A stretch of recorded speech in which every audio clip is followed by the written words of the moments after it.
Assalamualaikum warahmatullahi wabarakatuh. Shalom, Om Swastiastu, Namo Buddhaya, salam kebajikan dan salam Pancasila. Yang terhormat Dewan Juri Kompetisi Debat Hukum Pidana Islam Lawfare 1 tahun 2025. Perkenalkan, saya Naila Yoni sebagai pembicara pertama dan rekan saya Tani Azhara sebagai pembicara kedua serta Alia Zulfa sebagai pembicara ketiga. Kami menyetujui Undang-Undang Nomor 2 Tahun 2002 tentang Kepolisian Negara Republik Indonesia yang memberikan ruang bagi militer untuk terlibat dalam pengambilan keputusan politik berdampak merusak prinsip demokrasi di Indonesia. Juri sadari, segala bentuk keterlibatan militer dalam urusan sipil terlebih politik harus dipandang dengan kecurigaan kritis dan kewaspadaan konstitusional. Militer yang terlalu kuat atau diberi ruang dalam ranah sipil adalah salah satu indikator demokrasi yang tidak konsolidatif. Hal ini menciptakan kondisi sipil military imbalance di mana warga sipil tidak lagi memegang kendali penuh atas arah kebijakan negara. Dalam konteks Indonesia di mana demokrasi masih mengalami konsolidasi pasca reformasi, memberi celah kepada militer dalam struktur pengambilan keputusan berarti memutar balik jarum sejarah ke masa dominasi militer dan lemahnya partisipasi rakyat. A. Melemahkan transparansi kebijakan publik. Dalam negara demokratis, setiap kebijakan yang berdampak pada publik harus dilahir melalui proses politik yang transparan, terbuka terhadap kritik, dan dapat diawasi oleh rakyat melalui wakil-wakilnya di parlemen. Namun, ketika militer diberi ruang untuk terlibat dalam pengambilan keputusan politik, baik secara formal melalui kerjasama dengan kepolisian, maupun secara informal melalui pengaruh ke dalam kebijakan strategis, maka mekanisme akuntabilitas publik menjadi lumpuh. Mengapa demikian? Dua alasan. Satu, tidak terpilih secara demokratis. Militer atau TNI adalah institusi yang tidak terpilih oleh rakyat, baik secara langsung maupun tidak langsung. Panglima TNI, Kepala Staf maupun seluruh struktur TNI adalah bagian dari institusi non-negara, non-politik, dan non-elektoral. Mereka tidak pernah melalui uji publik, debat kebijakan, ataupun pertanggungjawaban politik kepada pemilih.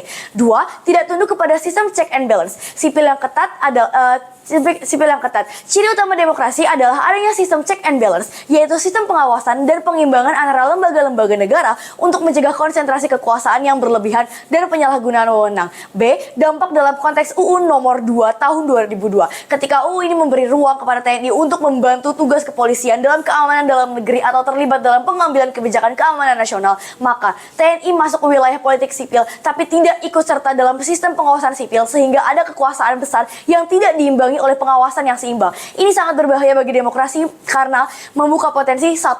Pelanggaran HAM tanpa sanksi. 2. Kebijakan represif tanpa kontrol dari publik. 3. Tumbuhnya negara dalam negara yang tidak bisa disentuh oleh hukum dari sipil.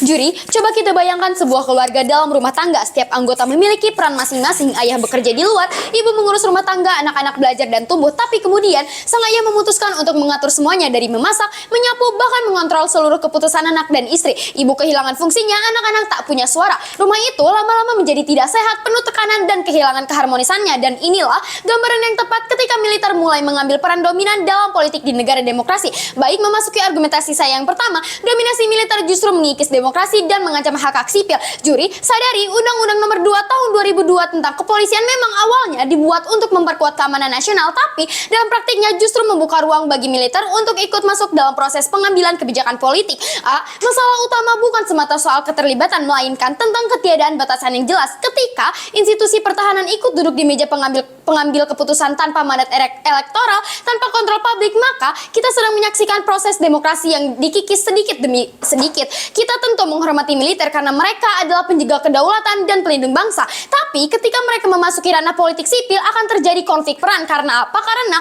politik bukan soal perintah dan ketaatan, tetapi ruang adu gagasan, ruang kompromi dan partisipasi publik. Militer tidak dilatih untuk diskusi, melainkan untuk komando. Dan ketika logika militer diterapkan dalam kebijakan publik, demokrasi akan kehilangan rohnya. B. Kenapa ini berbahaya? Karena militer dibentuk untuk menghadapi ancaman, tapi ketika diberi ruang di arena sipil, logika itu terbawa kemana-mana. Semua yang berbeda pandangan dianggap sebagai ancaman. Padahal dalam demokrasi perbedaan adalah fondasi. Tanpa perbedaan tidak akan ada kritik, tidak ada koreksi, tidak ada kemajuan. C. Akibatnya apa yang terjadi kemudian? Kritik dianggap sebagai pembangkangan, demonstrasi diperlakukan sebagai gangguan keamanan, diskusi dan aktivisme dianggap sebagai provokasi, dan publik mulai takut bersuara. Dan itu bukan asumsi, melainkan sudah terjadi. Lihat saja saat penanganan pandemi COVID-19 yang dipimpin oleh legend TNI Doni Monardo. Banyak kebijakan diambil dengan pendekatan militeristik seperti lockdown, tertutup, minim partisipasi masyarakat. Ada warga yang dikriminalisasi karena menyampaikan kritik. Semuanya tuh serba instruksi, bukan dialog. Padahal pandemi adalah krisis kemanusiaan. Ia menuntut empati, komunikasi terbuka, dan transparansi. Tapi yang terjadi justru pendekatan komando seolah-olah rakyat adalah musuh, bukan warga yang harus dilindungi. Baik, juri memasuki skenario terburuk. Kalau ruang politik terus dibiarkan dimasuki militer, yang terjadi apa? Yang terjadi adalah pelan-pelan kita kehilangan kendali atas negara kita sendiri. Kritik mulai dianggap ancaman, rakyat takut bersuara, dan pemimpin-pemimpin kita bukan lagi dipilih lewat suara, tapi ditentukan lewat struktur yang tidak bisa kita sentuh. Oke, di sisi kami demokrasi akan tetap ada, tapi hanya jadi pajangan saja karena yang benar-benar memegang kendali adalah kekuatan yang tidak bisa dikritik, tidak bisa diganti, dan tidak pernah diminta pertanggungjawaban. Juri, kami tidak sedang menyudutkan militer, kami sedang memperjuangkan proporsi dan keadilan peran, karena ketika satu aktor mengambil semua peran, yang lainnya akan kehilangan suara, dan dalam demokrasi suara rakyat adalah segalanya. Sedari awal kami berdiri bukan karena anti militer, tapi karena kami ingin demokrasi tetap hidup, tetap aman, tetap milik rakyat. Demokrasi bukan soal menang kalah di pemilu, tapi soal punya ruang untuk ikut menentukan arah negara, dan ketika ruang itu diisi oleh aktor bersenjata, suara rakyat bukan lagi prioritas melainkan gangguan.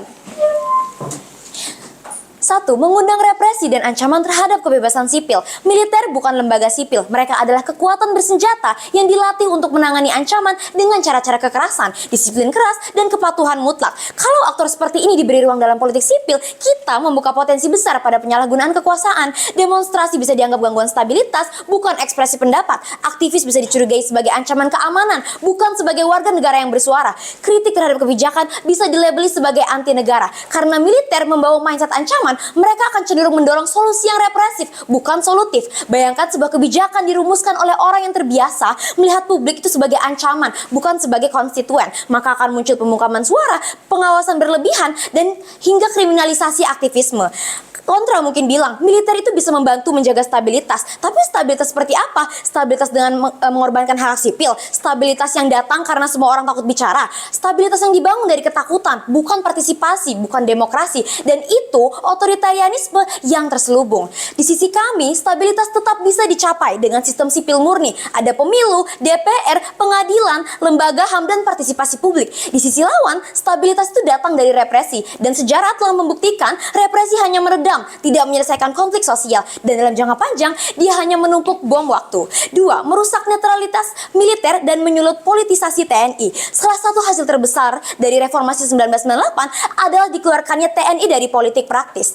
Netralitas TNI adalah pilar reformasi keamanan. Tapi dengan undang-undang ini kita sedang membuka kembali jalan bagi militer yang politis, dan itu merupakan ancaman yang besar bagi profesionalisme serta stabilitas nasional. Ketika militer terlibat dalam pengambilan keputusan politik, maka tidak ada lagi jarak antara pembuat kebijakan dan pemegang senjata. Dan ini rawan digunakan oleh elit politik untuk menjadikan militer sebagai alat kekuasaan. Ketika TNI masuk dalam pendekatan politik, otomatis mereka terlibat dalam pihak-pihak tertentu, kehilangan objektivitas, dan akhirnya mereka bisa menyebabkan konflik horizontal.